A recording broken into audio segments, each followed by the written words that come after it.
அன்பின் ஆரம்பம் எஸ்ஆர்எஸ் தமிழ் வானொலி திருவாளர் ரவிஷான் மாஸ்டர் அவர்களுக்கும் எஸ்ஆர்எஸ் தமிழ் வானொலியோடு இணைந்திருக்கும் அனைத்து உறவுகளுக்கும் என் இனிய தமிழ் வணக்கம்.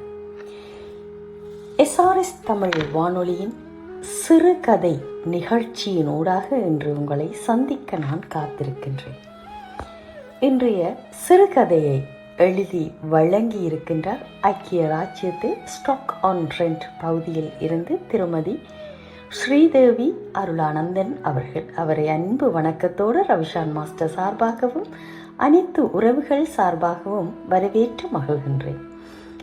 இந்த சிறுகதையை வாசிப்பதற்கு எனக்கு வாய்ப்பினை வழங்கிய ரவிஷான் மாஸ்டர் அவர்களுக்கு என் மனமார்ந்த நன்றிகளையும் வணக்கத்தையும் தெரிவித்து மகிழ்ந்து உங்களோடு இணைந்து சிறப்பிக்க காத்திருக்கும் நான் உங்கள் அன்பின் நீரா சுரேஷ்.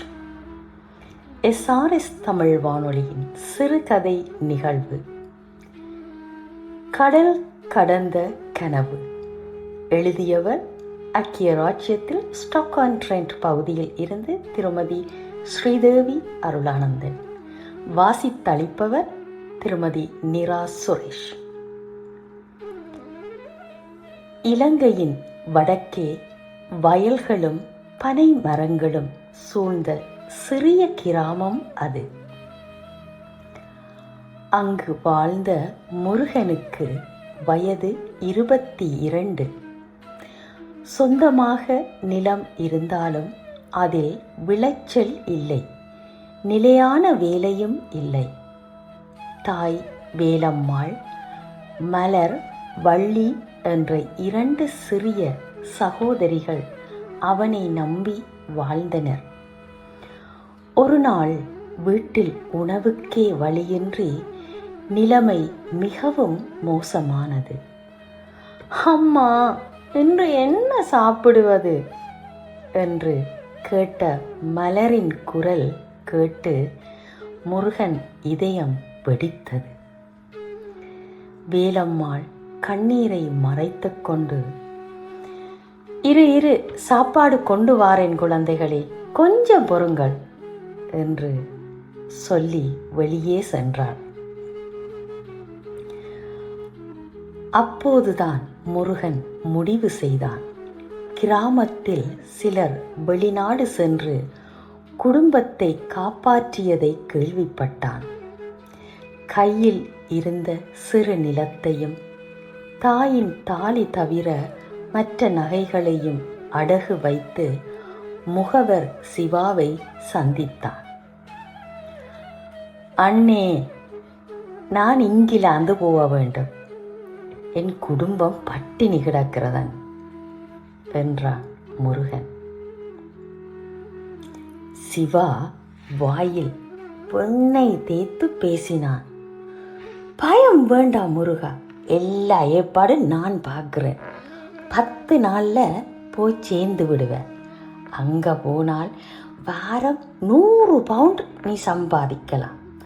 6 மாதத்தில் கடனை அடைத்து விடுவேன் என்று வாக்குறுதி கொடுத்தான்.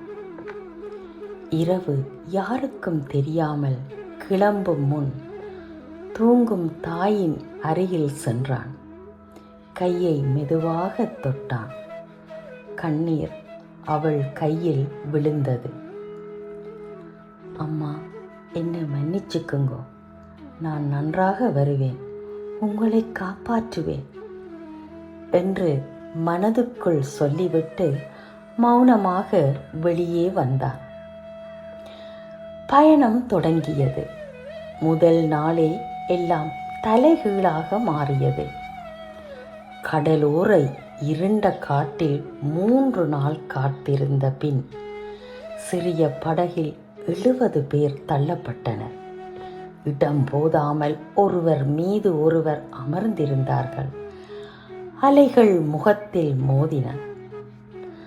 தண்ணீர், கொஞ்சம் தண்ணீர் கொடுங்க என்று ஒருவன் கெஞ்சினான்.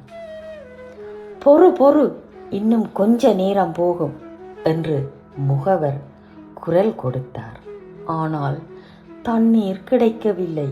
பலர் வாந்தி எடுத்தார்கள், பலர் அழுதார்கள். பின்னர் வேறு நாட்டில் ஒரு இருண்ட கொட்டகையில் அடைக்கப்பட்டனர். சிவாவோ மறைந்து போனான். அண்ணே, நீங்கள் எங்கு போனீர்கள்? எங்களை என்ன செய்வீர்கள் என்று முருகன் கூப்பிட்டான். ஆனால் பதில் இல்லை. போலீஸ் வரும் சத்தம் கேட்டதால் அனைவரும் நடுங்கினார்கள். அடுத்து சரக்கு கப்பலில் அடித்தளத்திற்கு கொண்டு செல்லப்பட்டனர். இயந்திரங்களின் சத்தம் காதை பிளந்தது. வெப்பம் தாழ முடியவில்லை. ஒரு நாள் அருகில் இருந்த இளைஞன் மூச்சு விட முடியாமல் துடிதுடித்தான். அண்ணா, அண்ணா, எனக்கு மூச்சு விட முடியவில்லை. அம்மாவை பார்க்க ஆசையாக இருக்கு என்று சொல்லி மயங்கி விழுந்தான். சிறிது நேரத்தில் அவன் உயிர் பிரிந்தது. அவனை அப்படியே விட்டுவிட்டு கப்பல் நகர்ந்தது. முருகன் விம்மி விம்மி அழுதான். 3 மாதங்கள் கழித்து இங்கிலாந்தின் கரையை அடைந்தான். குளிர் காற்று எலும்பை உறைய வைத்தது. ஆவணம் இல்லாததால் வெளியே வரவே பயம். சிறிய அறையில் 15 பேர்கள் தங்கினார்கள். வேலை தேடி அலைந்தான். ஒவ்வொரு இடத்திலும் பாஸ்போர்ட்டை காட்டு என்று கேட்டார்கள். போலீஸ்காரர் பார்த்தால் இதயம் நின்று போகும். அதே வீட்டில் இருந்த ராஜா அண்ணன் பரிதாபப்பட்டான். முருகா, நீ ஏன் இப்படி அலைகிற? எனக்கு ஒரு முதலாளியே தெரியும். ஆவணம் கூட கேட்க மாட்டார். ஆனால் கூலி குறைவு, வேலையோ கஷ்டம் என்றார். பரவாயில்லை அண்ணே, எனக்கு வேலை போதும், எது வந்தாலும் நான் செய்வேன் என்றான் முருகன். இரவு நேரத்தில் அந்த கடையின் பின்வாசலுக்கு சென்றான். முதலாளி டேவிட் வந்து கதவை திறந்தார். நீதானா ராஜா சொன்ன பையன்? நாள் முழுவதும் நிற்க முடியுமா? விடுமுறை கிடையாது, குறைவாகத்தான் தருவேன் என்று கேட்டார். முடியும் சார், என்னால் முடியும், நான் கடுமையாக உழைப்பேன் என்று உறுதியாக முருகன் சொன்னான். அன்று முதல் அவன் வாழ்க்கை அதுதான். காலை 4 மணிக்கே எழுந்து குளிரில் நடந்து கடைக்குச் செல்வான். தளம் துடைத்தல், லாரியில் வரும் பொருட்களை இறக்குதல், அடுக்குதல் என ஒரு நிமிடம் கூட ஓய்வு இல்லை. ஒரு நாள் ஒரு வாடிக்கையாளர் கோபமாக வந்தார். எத்தனை நாள் தான் இங்கே நீ வேலை செய்கிற? சற்றியாக ஒரு பொருள் கூட தெரியாதா உனக்கு? முருகன் தலையை குனிந்து, மன்னிக்கவும் சார், கொஞ்சம் புரியல, தருகிறேன் என்று நடுங்கும் குரலில் சொல்லி சரியான பொருளை எடுத்து கொடுத்தான். வாய் திறக்க முடியாது. வேலை போனால் வேறு வழியே இல்லை என்று அவனுக்கு தெரியும். மதிய உணவுக்கு 10 நிமிடம் மட்டுமே நேரம். ஒரு சாண்ட்விச் வாங்கி வாயில் திணித்துவிட்டு மீண்டும் வேலை. இரவு 10 மணிக்கு வீடு திரும்பும் போது கைகள் வீங்கியிருக்கும், தோள்பட்டையில் காயம். ஆனால் முதல் சம்பளம் கையில் கிடைத்தபோது கண்ணீர் வடித்தான். அந்த பணத்தை தன் நண்பன் மூலமாக வீட்டுக்கு அனுப்பினான். வீட்டிலிருந்து அழைப்பு வந்தது. அம்மா அழுது கொண்டே சொன்னார், முருகா, நீ அனுப்பின பணம் வந்தது. குழந்தைகள் நன்றாக சாப்பிடுகிறார்கள். பள்ளிக்கு அனுப்பலாம். நீ நன்றாக இருக்கிறாயா அப்பு? எப்ப வருவாய் என்றாள் தாய். முருகன் கண்ணீரை அடக்கிக் கொண்டு, நான் நன்றாக இருக்கிறேன் அம்மா, கவலைப்படாதீங்க, விரைவில் வந்து உங்களை அழைத்துச் செல்வேன் என்று சொன்னான். தான் பொய் சொல்வது அவனுக்கே தெரியும்.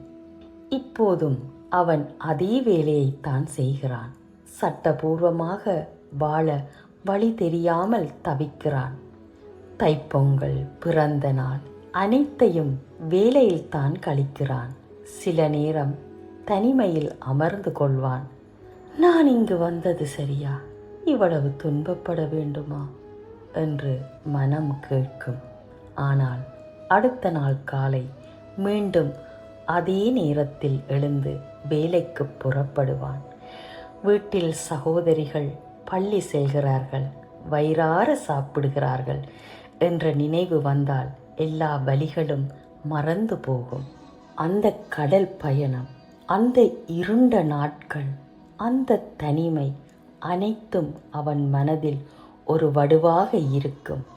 ஆனால் என் குடும்பம் நன்றாக வாழ வேண்டும் என்ற ஒரே எண்ணம் இன்றும் கடல் கடந்த கனவாக விடியலை நோக்கி காத்திருக்கிறது. அருமையான ஒரு சிறுகதை கேட்டு மகிழ்ந்தோம். இன்றைய சிறுகதையை எழுதியவர் ஐக்கிய ராச்சியத்தில் ஸ்டாக்-அண்ட்-ட்ரெண்ட் பகுதியில் இருந்து ஸ்ரீதேவி அருளானந்தன். இதை வாசித்து அளித்தவர் திருமதி நீரா சுரேஷ். இவ்வாய்ப்பினை வழங்கிய SRS தமிழ் வானொலிக்கும் ரவிஷான் மாஸ்டர் அவர்களுக்கும் நன்றிகளை கூறிக்கொண்டு ஸ்ரீதேவி அவர்களுக்கும் வாழ்த்துக்களை கூறி விடைபெற்று செல்லும் நான் உங்கள் அன்பின் நீரா சுரேஷ். நன்றி, வணக்கம் உறவுகளே.